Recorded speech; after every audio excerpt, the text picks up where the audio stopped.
Welcome to the 2026 annual PR and Evaluation Workshop. Once again, congratulations to you all for your awards, and thank you so much for everything that you do for our community. We really appreciate it. During this workshop, I'm going to touch very quickly on some just general PR and public acknowledgement pieces for your grants, as well as touch on some things, tips and tools and needs for when you get ready to do your evaluations. This is by no means 100%. It's not a deep dive. If you have a great idea, if there's a tool or a tip or an idea that, or an outreach, community outreach that has worked for you in drawing attention to your great work, as well as those that are making your great work possible, please chime in at any time and share those. There are always new and great ideas out there. So this is a brief overview of what the next steps are for your grant. If you have not sort of poked around on the grantee section of our website, if you are on the homepage and you hover over nonprofits, you will see on the far right of the drop-down menu resources, and then a page called Marketing Your Grant. That's where the grantee PR kit is out there. The logos are out there. And then right above it is also the grantee evaluation page. And when you're done with your grant, that's where you will go to begin your final evaluation process. So that final grant resources section under our nonprofits is where you will find a lot of the things that I will touch on in this webinar. Excuse me. And if you need anything special or you have any questions, at any time you can reach out to us. Couple of housekeeping things. First of all, I have a favor to ask. You know us, we love to get newsletters, we love to get e-updates, we love to be included on any good news that you have sharing. What we have noticed recently is we are also being added to the solicitation lists in your database for your regular fundraising, like your annual appeal or special appeals that go out to just lots of people and asking them to contribute yet again. If you could limit how many of those that we are on, we get a lot of information via mail.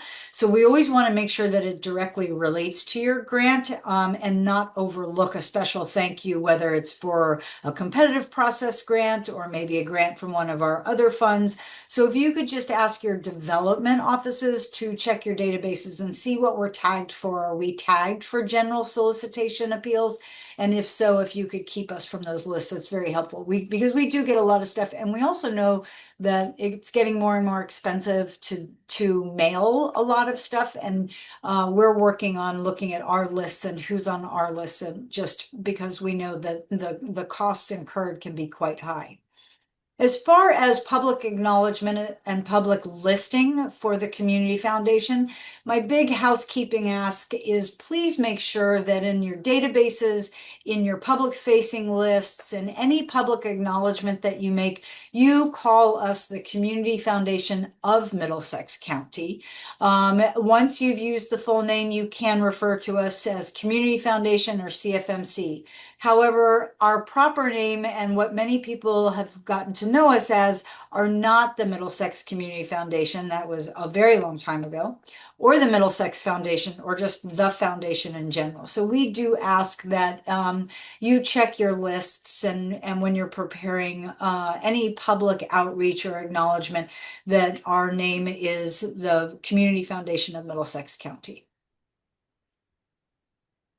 So when and how to use our name. I always get these questions. You are always, if you're not sure, if you're preparing something, whether it's an e-newsletter or a social media shout out, or maybe an update for a quarterly report that you send out and you're just not really sure, by all means, send us an email. We are happy to help you make sure that you have the information you need to be listed. For the most part, most of you can simply or many times will just list the Community Foundation of Middlesex County. there are times when you may want to mention the specific funds. Now, some of you through our competitive process may have 4 or 5 or 6 funds that were in your original grant agreement letter.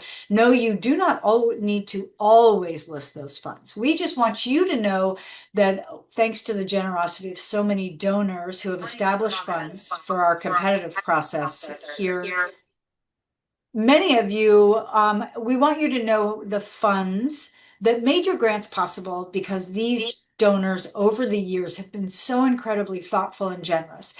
And they know that our competitive process actually works with a pool of funds. Believe it or not, we have probably over 70 funds now that participate in that competitive process pool when we go to allocate grant funding.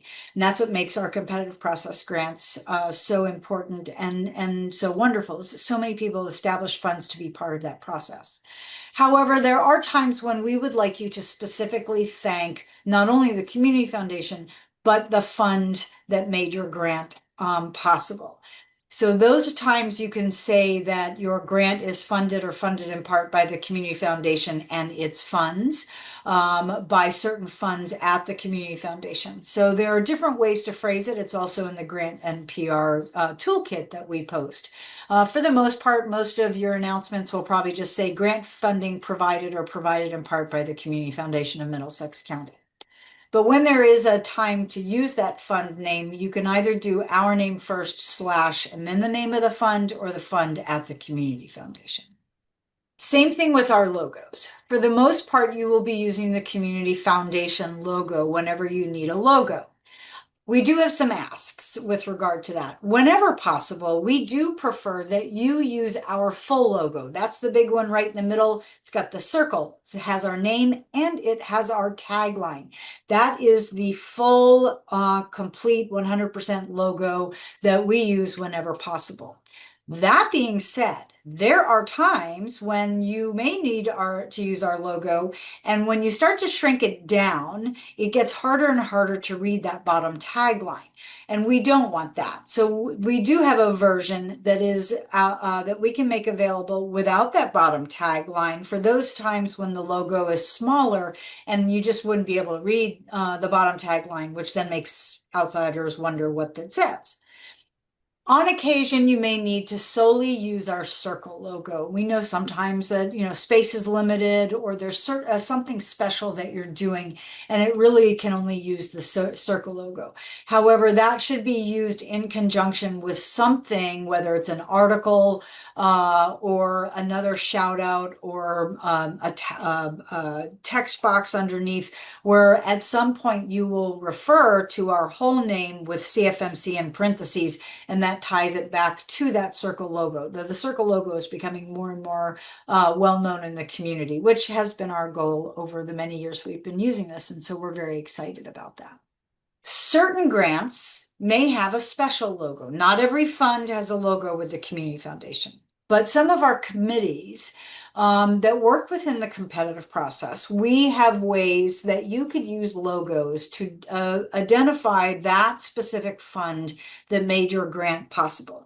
And these are particularly in cases where the majority or all of your funding comes from that specific fund. So for example, we have some grantees on the call today, and their grants were made possible by our Sarah A. Rosenbaum Fund for Women and Girls.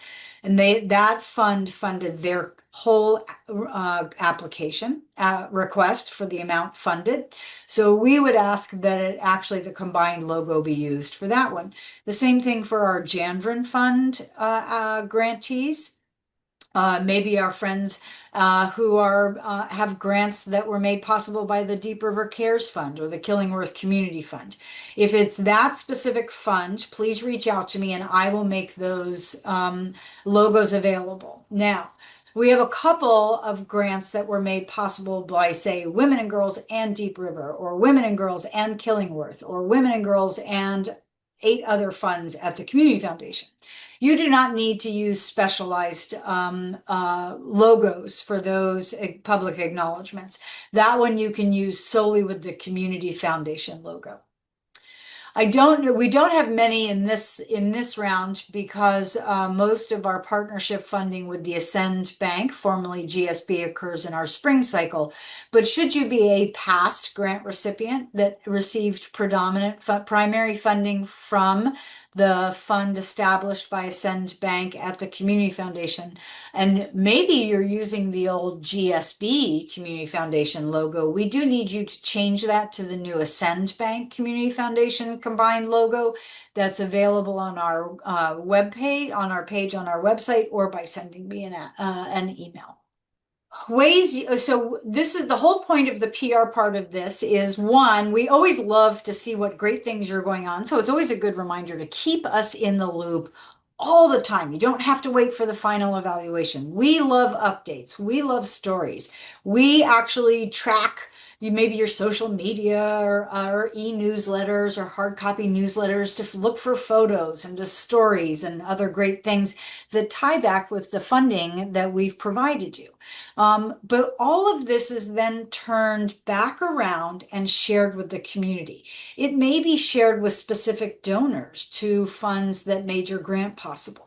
It may be used in a broader e-news piece, or it may be used in a recap news post on our website. It may be incorporated into a highlights video we've developed for special meetings or luncheons or other events that we're doing. So our goal is to not only take the information you're sharing with us and look at it, have it on file, and be so excited about it, but turn it around and use it to show those that keep in touch with us the great work that you do. Our goal is to help highlight your incredible work. It's not just the fact that people are contributing to funds at the Community Foundation for our grant making, but in doing so, they are supporting your great work, because you never know. Somebody may find out that a contribution they made to a fund here supported your organization, and maybe they've never heard of your organization before. So all of a sudden they get an update from us, and there's your organization and it's listed, and they're really intrigued by you. So they go out and research you, and maybe they will connect with you directly. That's fine with us. Our goal is to help raise awareness about all of you, as well as our work and how it intersects and how it all comes together to make our community that much better, right? So we need your stories. We need your articles. You know me, those that have been through this with this presentation with me before know this is my big thing. I need your photos, please. We find great ways to use your photos. In fact, we're working on the next community report, and I always need photos. We love the thank you cards. We love thank you letters. We share those with donors. We share those with our board and committees. We share them out with the community. You'll see an example here of a wonderful one that came from a school. The new thing, which we love too, so many of you now are doing video highlights. It could be quick messages or sneak peeks of what's going on. It could directly tie to a grant that you've received, or it could just be in general, but we're part of that overall support that made your work possible, so we get tagged. These are lots of fun. We try to capture as many as we can and use them back out, both in our materials, but just to share them in general. We do try to do site visits. The last few years, we've managed to get a few in, and we've tried to keep building that up. Our goal this year is to get more in. The one thing I will tell you, especially if you're new about to us with regard to our site visits, it takes a bit of coordination internally on calendars with our various committees and our board. The more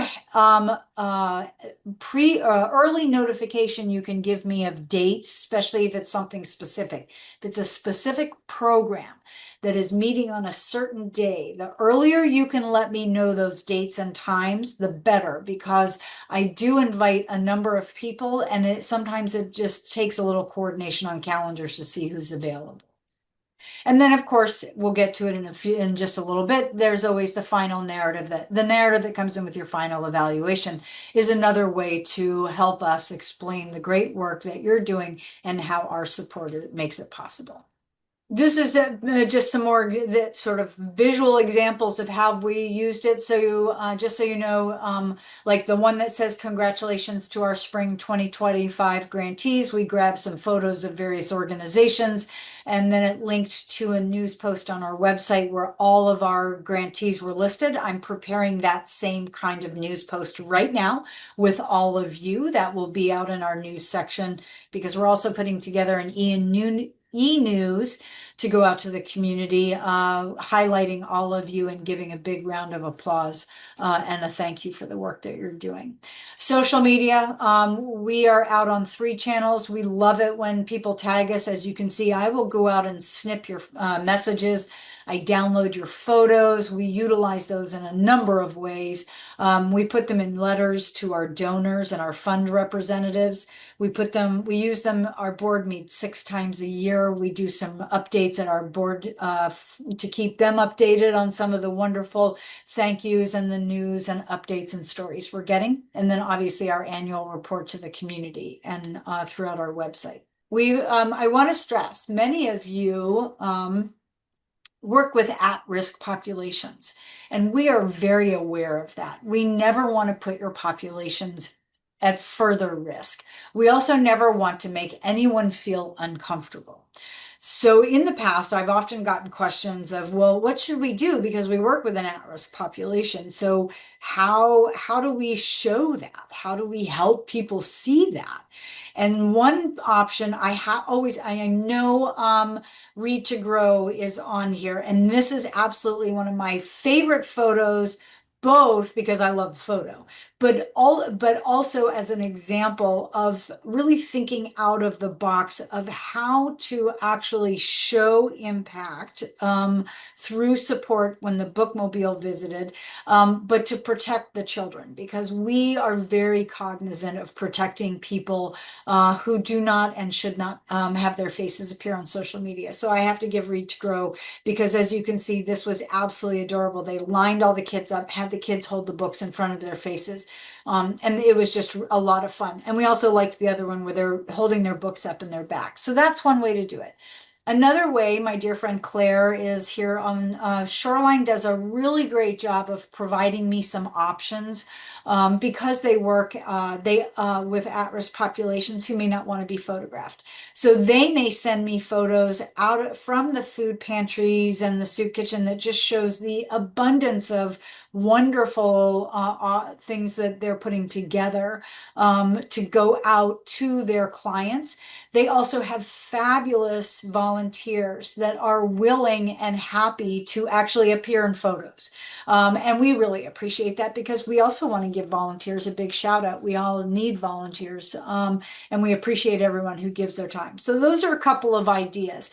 We've had organizations in the past actually sort of create what would appear to be an actual meeting between a staff member and a member of the public. And it's not, it could be another staff member, and they position them so that the back is to the camera. There are lots of ways to do that. But our goal is always to protect your populations if necessary. So please make sure that you only send us photos that we can use publicly. We've gotten some great, wonderful video tags and clips and ideas recently. Thank you so much. If you want to create one specifically for us, which is always nice, that's what the bottom right was from Complete Streets in Durham. They actually did it for the public, but they did a huge shout out in it for funding from the Community Foundation, and then made sure that we had access to it. We also get clips in general from funds that are showing their followers in general what they're doing. If you make one specifically for the Community Foundation and you don't want to put it on social media, you can use a cloud sharing platform to get it to me. Just send me the link so I can download it. And remember, I can't stress this enough. Reels are happening more and more online. Video clips online. Please tag the Community Foundation if you're posting them on Instagram, LinkedIn, Facebook, because that way I know they're out there, and then I'll go out and grab them. And thank you, Christine. Yeah, I have to say I was frantically looking to put that photo back in there. I want to stress that because And I think it's, dun, dun, dun. Here we go. Okay, I skipped ahead. Don't worry about it. You can see it when you get the slides. There's just different ways we use your videos. But copyright and privacy, Christine, thank you so much for putting that in the chat. It's a good reminder, and I really want to stress this. I don't need a copy of every single one of your permission to use photos and video images from each of your clients or your participants in your programs. I do need confirmation in email when you send me your photos that you have those on file. You have releases stating that the person or persons in the photo know that their photo may be used publicly and it's okay with them. Same thing for anybody appearing in a video. And even if it's not items that you send to me, you should really make sure that you do have that, or at least if you're having a large event, you have posted signs that state that that you will be taking photos and they could be used publicly, because there are more and more people that are cautious about how their faces are used, and we're really careful about using faces, and we're very careful. We very rarely use names. We'll often make names up, or we don't use names at all because we know that privacy is a big thing. But when doing a video or photo montage, the other thing I need you, if you're sharing it with us, is please make sure that you are following all the copyright laws. And this also goes with stock photos or utilizing some stock photos. If you're creating a montage through AI, make sure you're not grabbing images that have copyrights attached to them and you don't have the correct licenses, because a lot of platforms won't allow them to be uploaded. I got a video several years ago from a grantee and it was absolutely adorable. We loved it. It was this huge video montage of photos. I couldn't share it because I couldn't upload it to our YouTube channel to use on our website because the music in it was copyrighted and it didn't have licensing to be used publicly. So if you're sending anything to us or any of your other photos, funders, please make sure that you have the licensing, and licensing tags get embedded into your pieces when you create them that can make sure that they can be used and you can transfer that. Meg asked a question, do we prefer to be tagged or added as a collaborator or both? Meg, that is an awesome question, and thank you so much. I leave that up to you. We love to be tagged as a collaborator if that works with what you're doing. And you know us, we will keep resharing and resharing and resharing, and however possible, because we want to raise lots of awareness for all the great stuff. But if it's something that's really yours and you don't necessarily want another entity attached as a collaborator, then a tag is just as good, and will pop up. And near the end, and I'm going to share it out when I send you, I have two wonderful nonprofit social media gurus that I follow. And one of them just released trends and analyses of 2026 of what's coming in social media, and aggregates on social media are changing. So I'll send you that because you should check both these people out. They're really great groups, and the aggregates are changing, which means how all of our stuff is populated on social media is changing. So that's a much deeper dive, and I'll see what we can do about doing that deeper dive conversation at a future time if anybody's interested. Oh, Sasha, thank you so much. In just when you get the PowerPoint slides, and we'll get there at the very end of this, the last page on this has all of our social media names, so you can find us. But for Instagram and LinkedIn, it's usually CFMC hyphen or underscore CT, whereas Facebook is Community Foundation MC, but it's all on the last page of this. And thank you so much for asking. I really appreciate that. Have a responsibility to report to our donors how the funds were used. So in order for us, if someone were to walk in tomorrow and say, we know that our fund was part of a grant last year to such and such organization, can you show us that they actually used the funds the way that they said they were going to use them, and that they actually were able to tell you whether it was successful or not? So that's where your responsibility comes in with the final evaluation, because that's your opportunity to tell us, Did it work? Did it not work? What did you learn? What obstacles did you face? What are your next round of plans? But then we can turn that back around and we can use it to develop reports and updates. I will also tell you that, like you, I also, on behalf of the Community Foundation, am scouting out grant opportunities to support our work and writing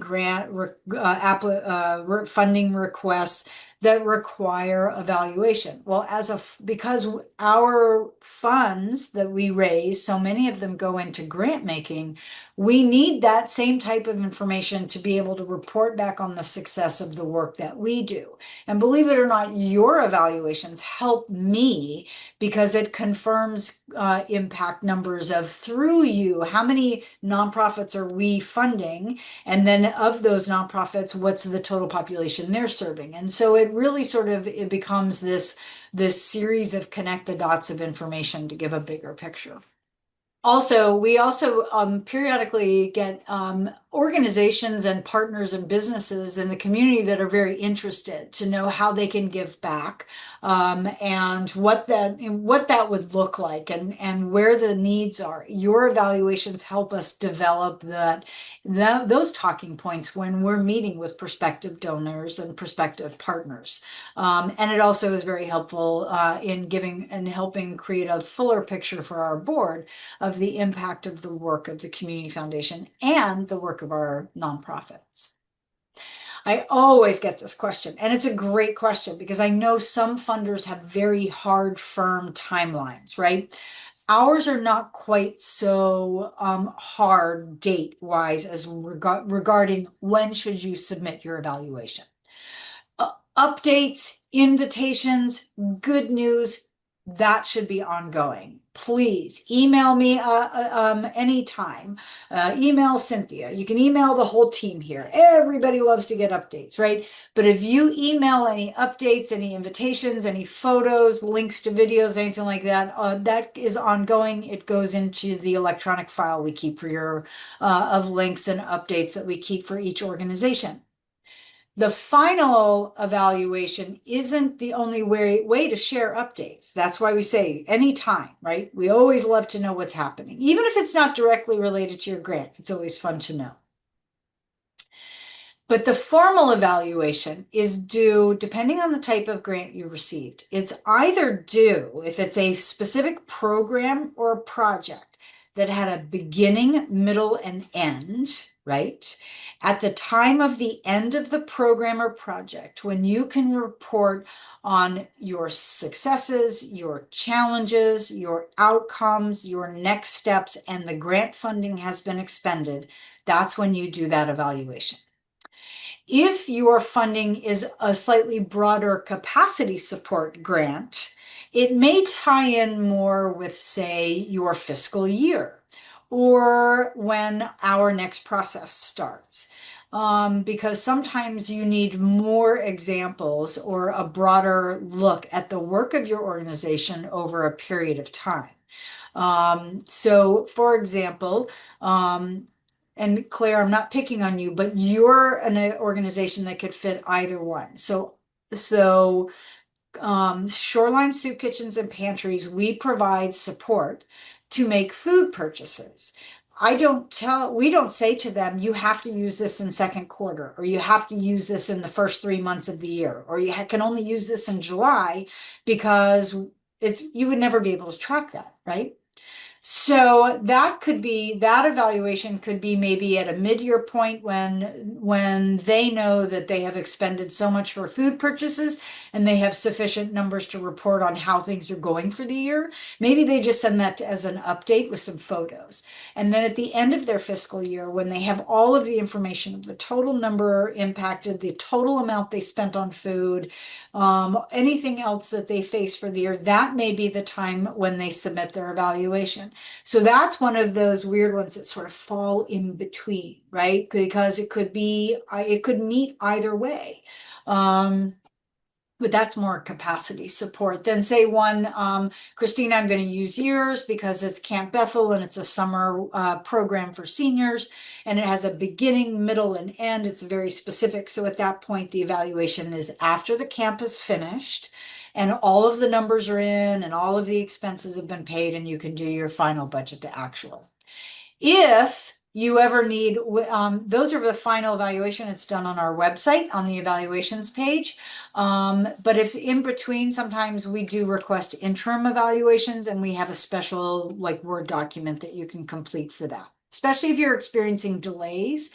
That's the other thing. If you begin to experience delays and it looks like it's going to be 18 months or 2 years, please reach out and let us know what's going on, because periodically we send out notices saying, we were checking our records and this grant's been out there for almost 24 months and we haven't heard anything. We don't have an evaluation. Could you give us an update? So as I mentioned, the final evaluation form is available on our website. If you hover over the nonprofits, you get the drop-down menu under resources is the grant evaluation page. There is a download budget to actual summary form that we do require you complete and upload as a PDF. Over the years, I've thought about embedding it into the application form. We tried it a couple of times. It was being a little glitchy. So we have maintained this external document to be uploaded into your evaluation form. The evaluation form is built very much like our application form. It's all done online. And just like our application form, if you will have the option to save and continue, just make sure you copy that link before you send it and click send and leave the page if you're using save and finish later, because we can't, just like the application, we can't see it while it's in process. Only you can. That's a temporary link that's attached to your evaluation. And also, please note, evaluations in process are only active for 30 days. So please don't start your evaluation until you know you're ready you're putting all the pieces together to complete it, because after 30 days, all your work disappears and I can't get it back for you.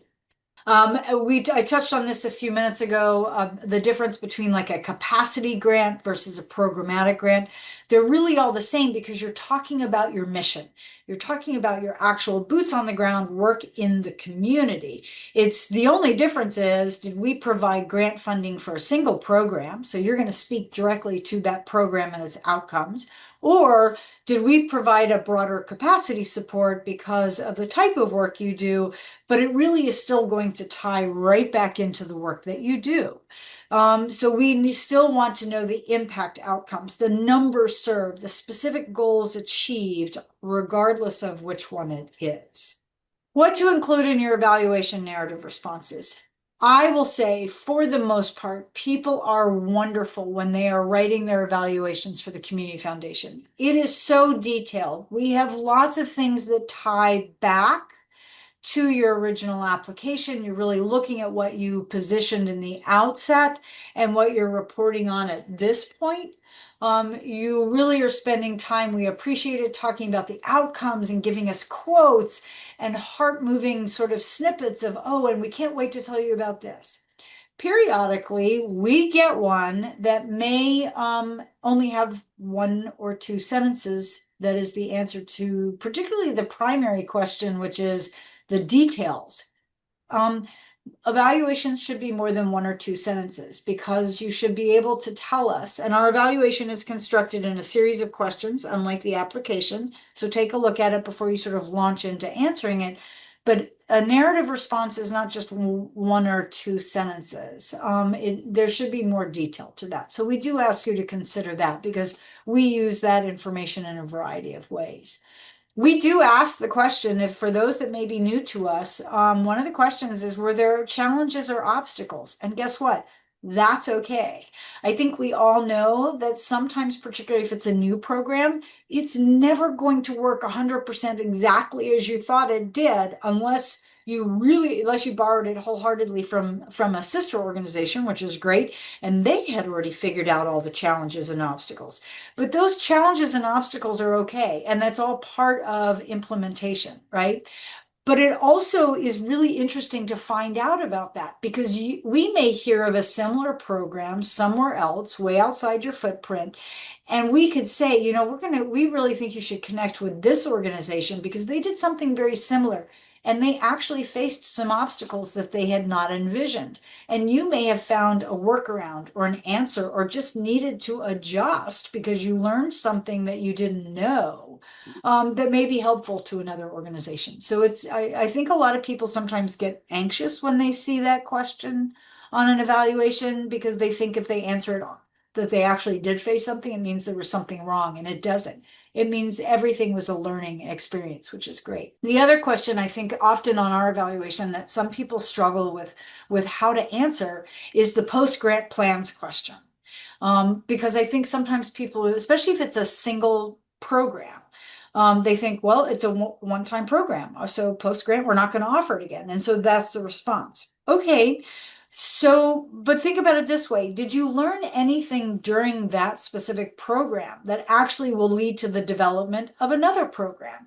Or did it identify new possibilities?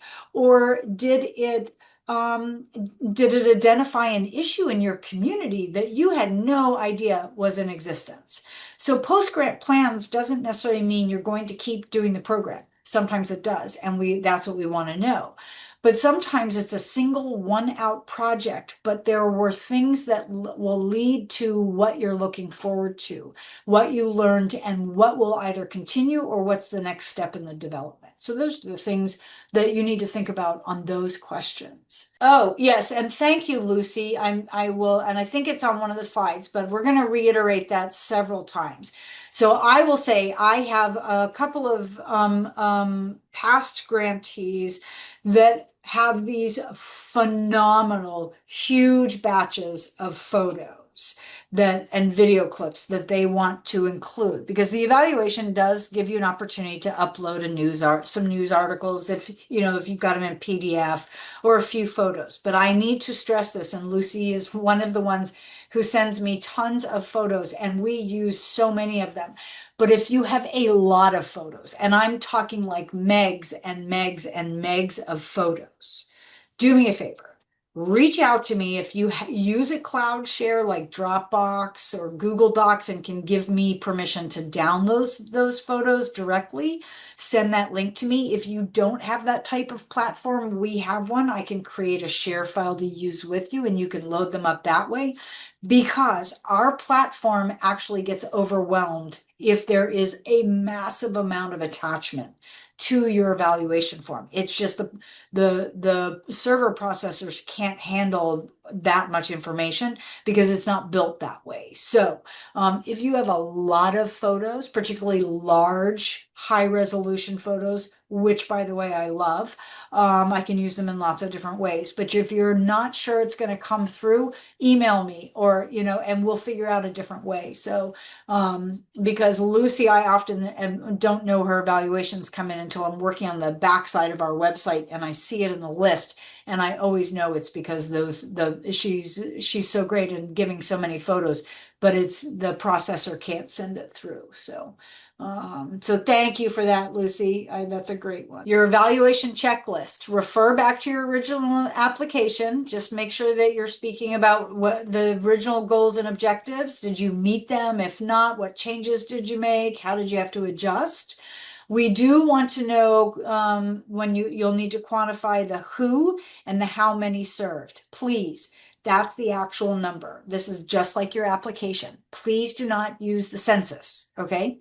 Please do not use a town's total population unless you know for a fact that you had a program and actually every single physical resident of that town showed up, right? Maybe you don't stand at the door with a clicker, that's okay, but you can ballpark it. Do you have a sense of how many people were attending? Is it a unique, or did you have people coming over and over and over again because they loved it so much, right? Did you accomplish what you hoped for? And did you accomplish something that you hadn't even envisioned? Did you serve the populace you had identified, or were there new population demographics you hadn't thought about that are actually attending and it was very helpful for? Did the program move your mission forward? That doesn't mean change your mission, broaden your mission, but do you feel that you were able to accomplish what it is that your organization has as its mission statement? And of course, once again, stories, photos, videos, quotes, news releases, all of that. We always appreciate all that it goes into your final evaluation folder. I do want to talk to the budget to actual form really quickly. Once again, this is a Word document that you are going to download. This is not the budget summary form that you submitted with your application. This is one that actually has an additional column. One is from your original budget and one is the actual spent. This is what were your line items? What did you budget? What did it actually cost, right? That's sometimes it balances out to zero at the bottom, sometimes it doesn't, but that's what's different about this form. And you, just like the other one, you can give any budget or funding notes or challenges at the bottom if you need to. And there it is. So if you have video links or a large number of photos, once again, to Lucy's wonderful reminder here, if you have large number of photos, you can use a share platform to get them to me rather than upload them to the evaluation. And if you don't have access to a share platform, let me know, and I can create a link to ours. All right, for those that wanted to know our socials, here you go. Feel free to follow us. We're looking to make sure that we are following all of you. That's our goal, is to cross share and to follow you as much as possible. And to share out. I do keep an eye out on what you're posting. And even if it doesn't, we're not tagged in it. I'm trying to share out all those wonderful event announcements and everything else on our socials. As we all know, social media does take a little bit of time, right? But this is everywhere you will find us and we will look for you. If you have questions, if you have ideas, if you have stories, if you're not sure where something is, if you can't locate something, here's all of my contact information. You know, you're welcome to reach out anytime. As I mentioned on the marketing page, I have gone ahead and changed the link. So these PowerPoint slides are out there. Right now, the video link was from last spring's PR an evaluation video because it'll take me a couple of days to get this one prepped and ready to go, but it should be out there. But you will also get an email from me with the PowerPoint and the link to the video and anything else that might pop up in the next few days from your fellow attendees to include as resources. So keep an eye out for that.